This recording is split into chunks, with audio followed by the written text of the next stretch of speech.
Welcome back to SnowRunner, guys, and today we are going to be checking out a new mod by John Hot Rod called the Mighty Runner Concept. Now, a little bit of a backstory on what this is based on. This is based on the Jeep Mighty FC concept from around 2012 to 2013, which is in turn based on the original Jeep Forward Control from the mid to late 50s. I believe it was the mid 50s. Now, essentially, what the Jeep Forward Control originally was literally what forward control actually means. A vehicle with all of the controls directly over or in front of the front axle. Now, what this does is it allows you to maximize the space that is usable between the two axles, but it also creates a very interesting dynamic when using it off-road. Now, Jeep actually showed pretty much this vehicle as a concept back in 2012, and they actually had working real-life versions of this vehicle, but of course, it really never made it to production. Now, with the history out of the way, let's drive the SnowRunner version and see what it's all about. Oh, it sounds really, really good. And look at this interior. Bro, that's so nice. And that's so, like, well detailed. And the cool thing about it is that it does look like a Jeep in here. It looks like this interior could have come right out of a Wrangler, which, if you think about it, it would have come right out of a Wrangler if this was actually to ever make it to production, because like the grill, it's like a modified Wrangler grill pretty much. The interior would have come straight out of a Wrangler. The engine would have come straight out of a Wrangler. And so it's definitely one of those things where I wish that something like this would have been able to make it to production, but I don't think it would have been able to stand up to a lot of the modern, I guess like vehicle design standards or safety standards or maybe crash standards. I'm not sure, but realism aside, let's dive into the build. Now, stock-wise, or stock-ish-wise, it comes with 405 horsepower out of a 6.2 V8. Now, up from that, you have the vanilla spec, which is based on a stock F750 Scout tune if you want to drive it in a completely vanilla game feel and have a really balanced mod that you could use without feeling like you were overbalancing the game.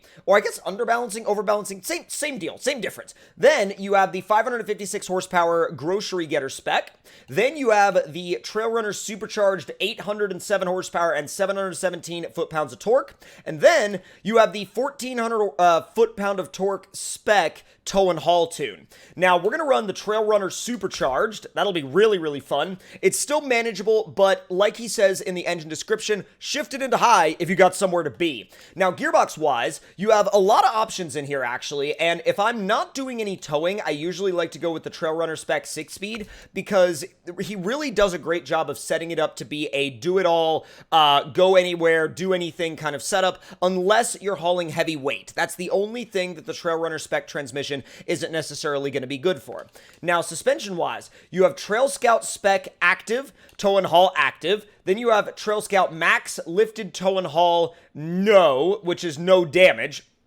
Then you have the same thing, but with damage. Then you have Trail Scout Max Lift Active. And then this is a stock-ish performing lifted suspension with less articulation for scouting. Then you have the Trail Runner spec, which is sort of the all-purpose, get anything done, essentially. Then you have the Max Crawl, which adds 4 inches of lift over the standard Trail Runner spec and tons of articulation. Then you have King of the Hammers, which is a no-damage, indestructible version of the original Trail Runner spec. So we're going to do Max Crawl, and then after we run Max Crawl, we're going to go through the tire setups. Now, we have the Trepador Rocker Runners, which actually those are pit bulls. We have, we have the BFGs, X-Runner Terrains, and then we go from 43s and 44s up to 50s, which the 50s definitely look good with that extra 4 inches of lift. Then, if you're going to be heading for some mud, you have some more mud-friendly options down here, although these right here, the Standard Grip Crawler Runner and Super Grip Crawler Runner, these are essentially going to be your rock stickies. So if you're going to be doing a lot of rock crawling, I would definitely advise going with either one of these. Now, if you want a little bit more of a kind of like vanilla-ish experience, I would go with the Standard Grip. Then, if you want the Super Grip is going to basically be, oh yeah, we're climbing whatever's in our path. Now, I think I'm going to try the Super Grip just to see how super the Super Grip is. Then you also have these ice-tuned tires if you're going to be going into a snowy and icy environment, which is a really nice touch. Now, the TrailRunner spec and vanilla spec winches can be switched out at your convenience, and of course, you have a diff lock installed by default. Now, tow and haul-wise, you've got all the tow weight, you've got the hitches you might need. Then, repair and fuel goodies, you have goodies that you can, basically, you can essentially tailor this vehicle's support setup to however balanced or overpowered you would like it to be. Now, I'm not obviously going to put any of these in here because I'm on the testing grounds, but if you were using it in a campaign environment and you wanted maybe a little bit of support or a lot of support, that would be up to you. Now, cabin configuration. This is really cool. Cabin engine cover. Hold up a minute. Oh, you can take that off to reveal the supercharged V8 underneath. That is some next level touches right there. You can take the doors off to reveal some door bars, and then obviously you have some TrailRunner tube doors that you could put in there, which I definitely will. Those look sick. Removable roof, which the removable roof, oh, that's like the whole thing. Oh, I love that. Invisible roll cage snorkel. Then you have the TrailRunner snorkel, but you also have two versions. This one is compatible with the roof rack. This one is not compatible with the roof rack. Now, where is the roof rack? Because I don't know where that. I haven't seen one yet. That's a bit strange. Oh, it's probably in bed configurations. Yo, truggy bed? Bro, that reveals like the transmission, the dual air intakes. Oh, that's insane looking. Okay, truggy upper cage, license plate, overland rack. That's a big old overland rack, but man, that is next level when it comes to overland racks. That's insanity. Overland rack front. Oh, now I see. And then spare tire for stock bed. We'll throw that in there. And now we can go back to the cabin configuration and we can put the rack compatible snorkel on there. Then we go into the wheels. Now, the wheel and tire options are obviously going to be a really long list, but man, I freaking love the wheel options that he has on just about all of his trucks. Oh, these nitro beadlocks look sick. Race 101s, Sentinels, Shredder, Trek, Turbomac HD. Oh, man. These are like, this is an incredible selection of wheels. And when I say like incredible, I mean, dude, I'm talking like properly incredible. I'm gonna run the Sentinel beadlocks. Those look a little bit different, but like, I don't mind them at all. We got some custom looking like weathered camo configurations here. They're not really camos, but they're designs. They make this thing look like it's been out in the desert for a while. And I really do dig the look, actually. That looks awesome. But if you want to go with a little bit more of a polished look, I certainly would not be mad at you for that either. I wouldn't be mad at anybody for running any color configuration on this thing because it looks good in just about every color. But you know, what's weird is I'm going to leave it on the stock one because that's how Jeep actually showed it in real life. That was the real world color. Now let's fire it up and get it into some obstacles.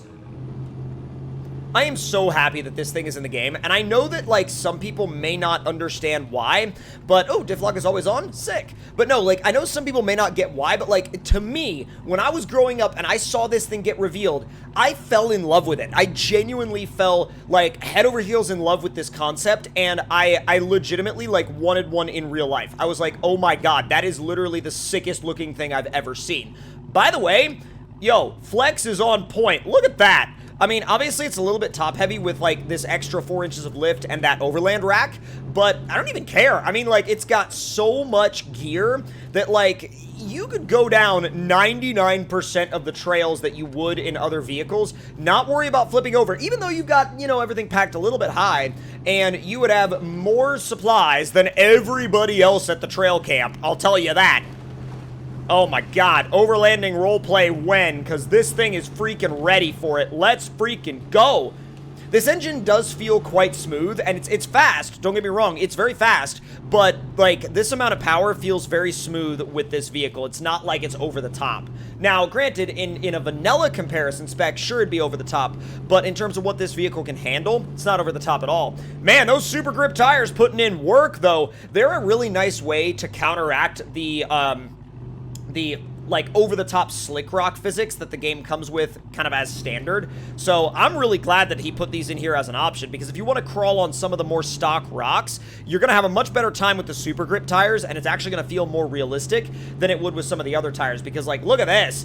I mean, it slips a little bit, but it feels more like a genuine rock crawler feel because of the fact that the rocks are made so incredibly slick by the game. They're made, like, unrealistically slick, which I don't know why they did that. It's a very odd decision. You know, maybe they were like, well, why would you want to drive on those rocks anyway? And I'd be like, because? Because I like putting my vehicle in places where it's not supposed to be? I don't know.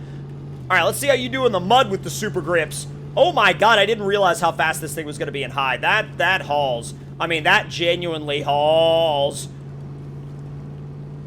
All right, so the super grips might be a little bit OP in mud, but, I mean, on rocks, they feel great. Oh, look at this in the mud. Oh, well, never mind.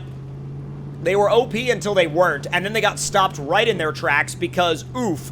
Yeah, big old oof. But, like, when I put it back into automatic mode, it kept on sailing. I mean, it was good to go when it came to the mud. I'm down. I'm super down for that. Oh, this interior view looks amazing with the tube doors, too. Yeah, those tube doors look so good. I love the fact that, like, even though we left the engine cover on, the fact that I know the engine is right there behind me makes me kind of feel like, man, I kind of want to take that engine cover back off again. Because that's, like, so cool. That is so freaking cool, dude.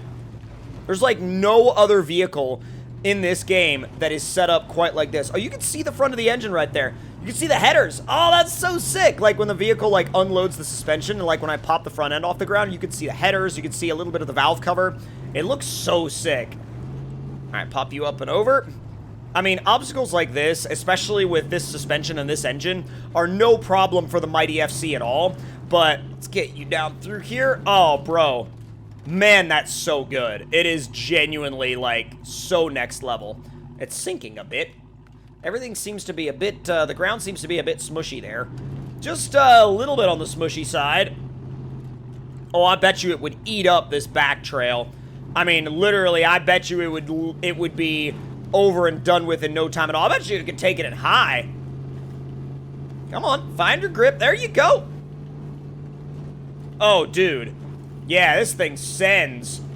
And the nice thing about it, too, is you can... Oh, never mind. You can drive it in a, you know, kind of like a fast type, you know, type attitude, or you could do a slow crawl, and it will adapt just fine to both driving approaches. So, like, if you need to be somewhere or you need to rescue somebody in multiplayer, you can get there fast, or you can slow crawl it and drive it very realistically. Like, it's all up to you. It's genuinely all up to you, and I love the fact that this thing can be tailored to whatever playstyle you genuinely desire. So let's make our way up this hill real quick.